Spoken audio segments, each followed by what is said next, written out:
I'm Alan Ning. I was Zorianna Kit, and today we review The Guilty. And be sure to hit that like and subscribe. And if you see The Guilty, it's on Netflix. Let us know what you thought. But let's get into this. The Guilty is one of those movies that I remember reading. We reviewed the original Danish version at Sundance. Wow. And then at Toronto, we reviewed this one. I had not seen either. And I remember reading it thinking, this is kind of interesting, but I have zero interest in wanting to see this movie because essentially it's a guy in a chair. And in this case, it's Jake Gyllenhaal in the chair. Yeah. The chair. Well, I will say that the Danish version, the guys know Jake Gyllenhaal. And I think the upside also is the fact that it's directed by Antoine Fuqua. Yeah. So, I was pleasantly surprised as to how much I like this movie, considering it's a guy in a chair and Jake Gyllenhaal is on screen throughout the whole thing with a headset on. So what are your thoughts about The Guilty? I have to say I loved this movie. I was so into it. I was gripped the moment I started watching it right until the very end.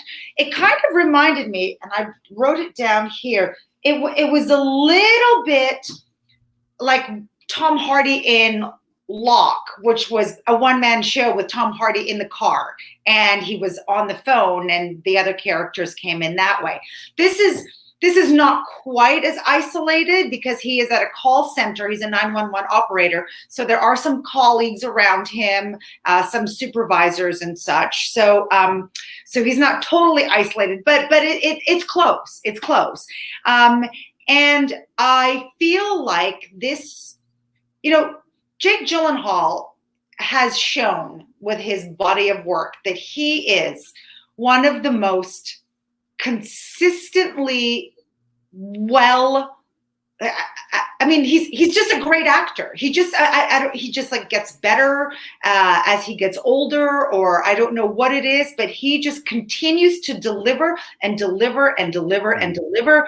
And this film really is like a showcase for his ability and shows that the guy can really pretty much play anything. He is just such a pro in this as a cop. I was so impressed. Yeah, I'll go back to it.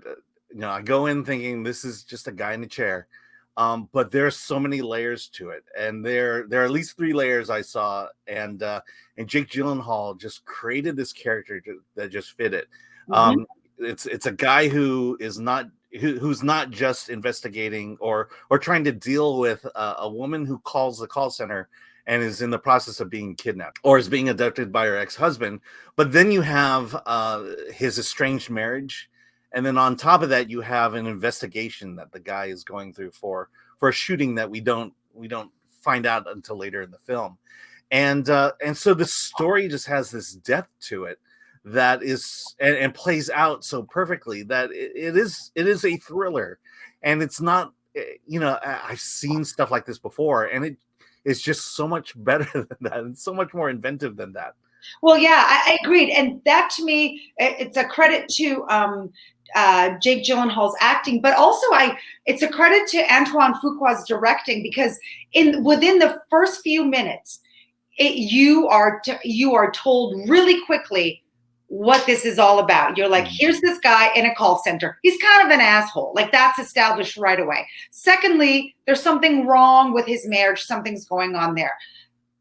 Thirdly, there's something happening in his professional life. Like, he is in this call center because he was demoted in some capacity, although we don't know exactly what happened. And then after that's established very quickly and very plausibly, never rushed, boom, the call comes in that kind of sets off the rest of the movie. And we see how these other elements that are taking place in his personal and professional life kind of bleed into his decision-making in this very charged situation that at one point they tell you the time of day and it's like 2:00 in the morning. And this guy's been up all night trying to locate this abducted woman.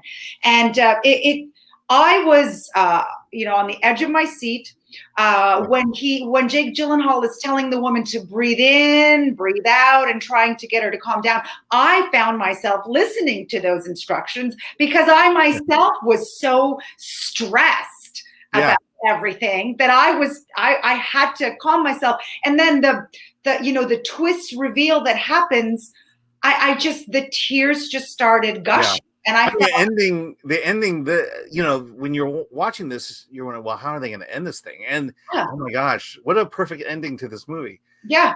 And then you talk about the feelings and emotions and the thrills. There's a car chase that occurs here. And again, you don't see the car chase, you just hear it, and you're engaged in this car chase like you would any other car chase. Well, I think that because it's so well acted and so well directed, you have to imagine these things in your mind. You have to imagine them breaking into an apartment where two little kids are left alone without their parents, and something might be going on there. You have to imagine another cop breaking down a door and practically getting attacked by a dog because he entered a property that he wasn't supposed to, and you see none of that. And they always say your imagination is always stronger than reality, and it's going to affect you as much as your imagination lets you. And my imagination just totally went with this premise, and I was moved, frightened, relieved, sad, all of that. That. I will say, we reviewed this. Andy Howell, one of our writers, he was actually in Toronto a month ago and saw the movie. And then I got the review to put on the site, and I realized, hold on, I've seen this movie before, or I've seen the review. Found out, we had reviewed the Danish version, and then realized, oh, it's Jake Gyllenhaal in a room, and Antoine Fuqua is directing it. And then I thought to myself, well, this is the perfect pandemic movie. And then after seeing it, it's like, wow, even though, he probably took advantage of the fact that the movie only needed 3 people to act in it, and a couple, and probably a small crew. So this is the perfect pandemic movie, but by no means were any shortcuts taken dramatically. The storytelling is just fantastic. And, it just shows that, even though you may have a small scale film, you got to put your all into these movies. Well, you look at Antoine Fuqua, who, like, Training Day, that was all out. That was all out there. Nothing inside. Yeah. But he does have that cop world, nailed pretty much, no matter what aspect of the police force he's exploring. And this one, the 911 call center that's occupied by cops, I thought that in itself was also interesting and something I had never seen. So I appreciated that too.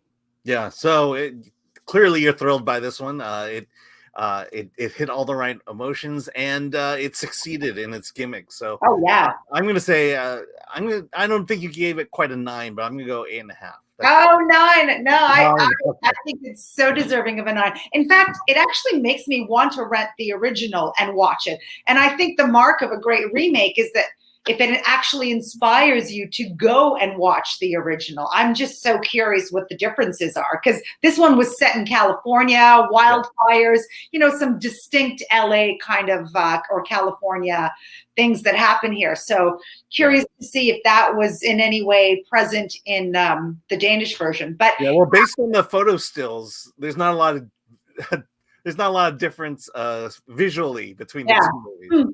Well, 9 for me, and highly, highly recommend. I don't think you loved it as much as I did. I know you enjoyed it, and I think you have a lot of respect for this movie. So I think maybe you gave it an 8 or an 8.5. Yeah, 8.5, definitely. I can't get to that 9 level, but and I think it's because it's the fact that it's a guy in a chair. But I will say it's on Netflix. Go see this one. This is a movie you're gonna skip over, and we're warning you right now. Go see this movie. Watch it. Watch it. Absolutely. All right. So again, be sure to like, subscribe, comment below. Let us know what you thought of The Guilty. Everyone can see it, so please comment, and we'll respond to it. And with that, let's get out of here.